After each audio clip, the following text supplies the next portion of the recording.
Alright, this is the advice whisperer on my vacation in Jamaica. This is my first day here. This is my lovely room. Me loving it, me loving it. Anyway, apparently today it seems to be raining. What time is it? It is, shit, I can't see that shit. It is 7:10 in the morning in a beautiful Jamaica. Oh shit. Raining like a motherfucker. This is the view from my room. The ocean view, or ocean front view. I'm getting much ocean apparently.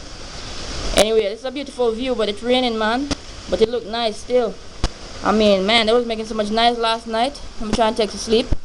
I was tired than a motherfucker. Spent all that time on the damn plane. But I'm staying at the Sunset Grande in Jamaica in Notorious. And I'm about to go get me some breakfast and check out the rest of the area. So I'll link up with you later. Advice Whisperer out. Peace.